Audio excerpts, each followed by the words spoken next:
Salutations Tedena, je suis le chef et bienvenue dans cette nouvelle review de Dragon Ball Super épisode 81. Ouais. Bon, comme d'habitude, je vais spoiler comme un gros enculé, donc si tu n'as pas encore vu l'épisode, tire-toi ou reste regarder, tu fais ce que tu veux, hein, et t'inquiète pas, la miniature ne spoile rien. Voilà. Et sinon, t'as vu, j'ai une figurine de moi-même.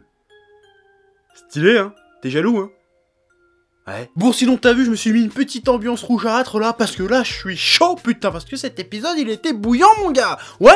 Donc cet épisode 80 c'était le dernier match d'exhibition avant le tournoi du pouvoir. Donc on était à Bergamo, hein, le loup bleu méga stylé, face à Goku. Alors le combat en lui-même était cool, on va y revenir. Mais ce qui est plus intéressant c'est ce qu'il y a avant et après le combat. Là il y a des dingueries qui sont arrivées. Putain de merde. Cet épisode est pour l'instant, je pense, un des tout meilleurs de Dragon Ball Super. Pourquoi ? Parce qu'il combine vraiment ce que j'aime dans Dragon Ball Super, c'est le fait qu'on soit tout le temps surpris, qu'on peut pas vraiment prévoir exactement ce qui va se passer, ça va toujours à contre-pied des attentes qu'on peut avoir, à part sur 2-3 points, mais un truc comme les bombes qu'ils ont lâchées dans cet épisode, je m'y attendais pas, j'étais pas prêt. Donc dans cet épisode, ça y est, enfin la bombe est lâchée, tout le monde est au courant que dans le tournoi des pouvoirs, les univers perdants seront annihilés, seront anéantis, sauf un, et tout le monde sait aussi que c'est à cause de l'initiative de Goku qu'ils ont organisé ce tournoi. Donc le Bergamo arrive, il fait un discours assez éloquent où il dit que Goku c'est une ordure, que à cause de ce connard et de son vœu à la con, tout l'univers va être détruit, et donc que c'est lui le destructeur des univers. On revient un peu à ce que je disais, Goku le destructeur, du coup là je suis content parce que ça colle bien avec l'idée que je me faisais de cet arc-là. Et du coup, en une scène, Goku est devenu, et l'univers 7 à travers lui, sont devenus l'ennemi public numéro 1 de tous les univers, si tu veux. Et ça, je trouve l'idée géniale. Bon, j'en avais déjà un peu parlé dans ma review de l'épisode 79, hein, soit 2 épisodes avant. Mais le fait d'imaginer que les personnages de Dragon Ball vont devenir les ennemis à abattre, plutôt que c'est eux qui vont abattre des ennemis dangereux pour l'univers, c'est une suite quelque part qui fait sens avec la soif de pouvoir et de combat qu'ont toujours Goku et Vegeta, et les Saiyans en général, et les héros de Dragon Ball en général. On retourne complètement le game avec ce postulat de départ là, et je trouve ça génial. Et ça tend à nous montrer que, comme je le pressentais, cet arc va être un peu l'arc de Goku, parce que pour l'instant dans Dragon Ball Super, je trouve que Goku était pas mal en retrait, même dans l'arc Frieza, finalement il était juste là pour se battre, alors que là on développe vraiment un peu plus sa personnalité, ses motivations, et du coup, avec ce truc là, on commence à le percevoir un petit peu comme un méchant, d'autant plus qu'il assume totalement ce rôle. Il fait « Ah bon, je suis le mal, bah vas-y, amenez-vous tous, bande de bâtards, je vais tous vous niquer un par un !» Et d'ailleurs, cette scène, elle est putain de géniale. Bon, c'est dommage que l'animation à ce passage-là soit pas méga stylée, mais le plan où il est face à tous les dieux, avec la petite musique que j'avais jamais vraiment entendue, celle-là, je crois que, je suis pas sûr du tout, mais je crois que je l'avais jamais entendue avant, qui est super stylée, et Goku il fait « Yosh les mecs, je suis Goku, si vous voulez pas que emmenez-moi tous vos meilleurs combattants, je vais les niquer un par un », mais il le dit ça avec un aplomb le mec. C'est classe, franchement j'ai eu des petits frissons, je fais « Oh putain, ça c'est du Goku, ça c'est du Saiyan qu'on aime, ça va être badass ». Je pense que là, on tient une scène culte. Ah, il y en a pas beaucoup des scènes cultes dans Dragon Ball Super, mais je pense que celle-ci risque de faire partie de celles qui vont rester. Parce qu'elle est stylée. Goku, le petit garçon que t'as rencontré dans la forêt, qui savait pas lire et écrire, qui avait jamais vu une gonzesse, et tout d'un coup il est face à tous les dieux de l'univers et fait « Amenez-vous, bande de fils de pute, je vais tous vous niquer !» Génial! Génial, putain! Bon, est-ce qu'il va vraiment être le méchant? Il est évident pour moi que non. Moi, son délire, ouais, je suis le méchant, venez m'abattre, c'est un peu dans la même logique que quand il fait genre il est méchant face à Oob à la fin, tu vois, genre il fait ouais, ta mère doit être grosse et ton père c'est un sale clochard, un truc comme ça, exprès pour l'énerver, pour que son adversaire se donne à fond contre lui. Et je pense que c'est complètement ça, il fait ok, je suis le méchant, venez m'abattre sinon vous allez tous crever.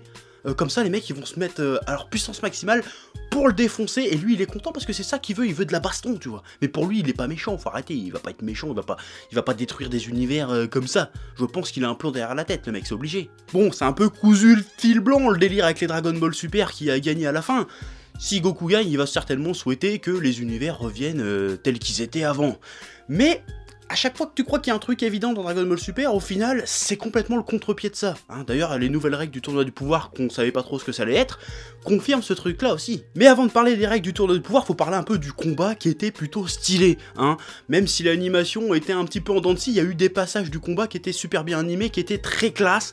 Le combat était très court. Hein. Encore une fois, on revient à un format de un épisode, un combat, qui je trouve est plutôt pas mal, mais qu'on va tout de suite l'abandonner vu les règles qu'il y a après. À mon avis, c'est pas possible de faire tout ça en un seul épisode, sinon ça servira à rien, hein, mais tu vois où ce que je veux en venir. Donc dans ce combat, ce qui était intéressant, c'est que voir que Goku rebalance le Kaioken et Seiji Blue, et que tous les autres dieux de la destruction sont en train de le regarder avec des yeux comme as, en train de faire « Oh putain, il a réussi à atteindre notre niveau, le mec !» Du coup, ils sont tous choqués. Du coup, il dit « Oh putain, celui-là, il est vraiment dangereux », ce qui accentue encore le côté ennemi de tous les univers. Et ça, c'est plutôt intéressant de voir ça, tu vois. Parce que le fait que ça soit l'ennemi de tous les univers, parce qu'il va causer la destruction de plusieurs univers, même si c'est pas tout à fait exact, je vais revenir après dessus, et qu'en plus, il arrive à rivaliser avec la puissance des dieux de la destruction, symboliquement, c'est pas mal, ça marche plutôt bien, genre c'est le gros ennemi à abattre, tu vois ce que je veux dire ou pas? Même si dans un sens, le délire, genre c'est de sa faute s'il y a un tournoi des univers et qu'on va tous crever, c'est pas tout à fait exact, parce qu'ils l'ont dit, à moins que j'ai encore mal compris dans les épisodes d'avant, c'est que de toute façon, ils avaient prévu, hein, les Zeno, de détruire des univers parce qu'il y en a trop. Hein, le tournoi, en fait, c'est juste l'occasion d'en sauver un, finalement. Donc c'est pas franchement de la faute à Goku, c'est plutôt grâce à Goku qu'ils ont l'occasion de peut-être sauver leur univers, finalement. Même s'ils l'ont pas tourné comme ça, parce que c'est des cons. Mais vu que les univers pensent que c'est de la faute à Goku si à ce tournoi et que les univers vont être détruits, moi je me demande maintenant si dans la team Goku, il y en a qui vont lui en vouloir pour ça. Ça serait super intéressant. Voir que même Vegeta, qui est pourtant beaucoup plus Saiyan que Goku, arrive, il fait « À cause de toi, ma fille qui va naître va peut-être se faire détruire, peut-être que même Gohan ils vont vouloir à son père, peut-être que Krillin vont vouloir à Goku, peut-être que C18 vont vouloir à Goku, peut-être que Tortue Géniale vont vouloir à Goku, peut-être que Piccolo vont vouloir à Goku. Ça serait super intéressant de voir ça.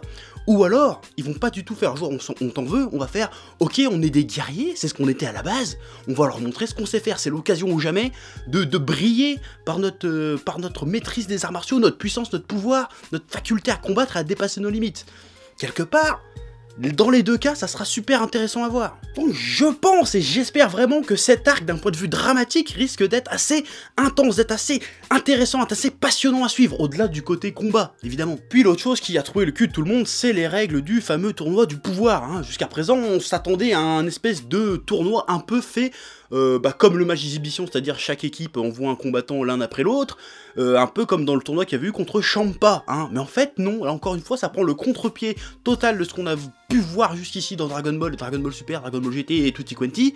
Là, les règles du tournoi c'est un putain de Battle Royale avec 80 bonhommes qui vont se foutre sur la gueule en même temps. C'est génial! Non, parce que dans les 80 bonhommes, il y a la Brolette, il y a Kiabe, il y a Hit, il y a l'espèce d'extraterrestre chelou qui ressemble à un alien de Roswell qu'on voit dans le générique, t'as le gros moustachu qui va être dedans, et ils vont tous se foutre sur la gueule en même temps! Ça va être n'importe quoi. Ça va pas être un tournoi, ça va être une guerre, le bordel. Bon, et quand je dis qu'on n'a jamais vu ça dans Dragon Ball, je mens un petit peu, parce que dans les mercenaires de l'espace, dans le tournoi intergalactique de mon cul, les éliminatoires, c'est le même principe, ils sont sur une espèce de toupie, et doivent éjecter le maximum de combattants pour passer les éliminatoires. Donc ça s'est peut-être inspiré un petit peu de ce truc-là. C'est bien vu, hein, quand même. En plus, le ring est en forme de toupie, donc ça fait un peu les toupies sumo, hein, genre Beyblade, tu vois, où ils doivent s'éjecter du terrain pour gagner. C'est une nouvelle façon d'appréhender le combat dans Dragon Ball et surtout les tournois dans Dragon Ball. Ça va être génial. Va falloir se battre en équipe. Surtout que l'univers 7, il est dans la merde. Parce que les 7 autres univers qui vont se pointer, ils vont vouloir éliminer l'univers 7 en premier. Donc il y a Goku, Vegeta, ils vont se prendre Brolette, ils vont se prendre Hit, ils vont se prendre Bidule Truc et l'Express sera très chelou. Sur la gueule, ils vont se prendre 70 mecs sur la tronche et ils vont devoir survivre à ça. Ça va être génial, ça va être une scène de bataille. Et le Goku qui reste serein et fait « Ok, ça va être trop bien, de toute façon c'est pas grave, on a Gohan, il va nous coordonner et tout. » Ce qui me ramène à ce que je disais la semaine dernière sur Gohan qui utilise un peu sa tête pour se battre, qui utilise un peu des stratégies, qui réfléchit, qui utilise son passif de scientifique, quelque part, ses facultés de scientifique pour se battre. Et là, il va devoir coordonner toute une équipe.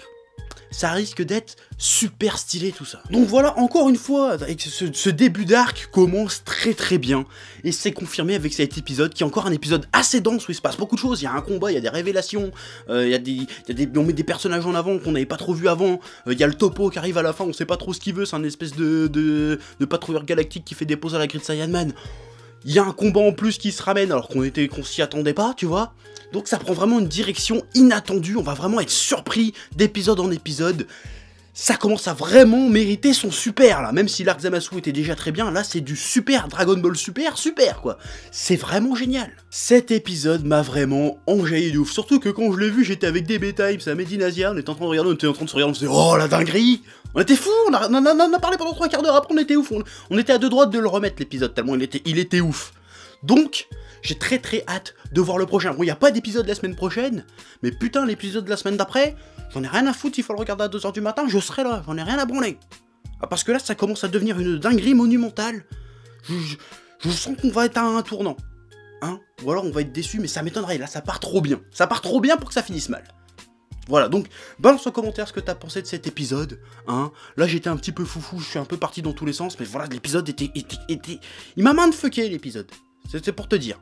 Donc j'espère que les prochains vont être de cet acabit-là, parce que là, c'est d'une soigance atomique. C'est tout ce que j'ai à dire. Voilà. Dragon Ball, c'est la vie. Et là, Dragon Ball Super, c'est en train de devenir la vie aussi, là, parce que ça devient vachement bien.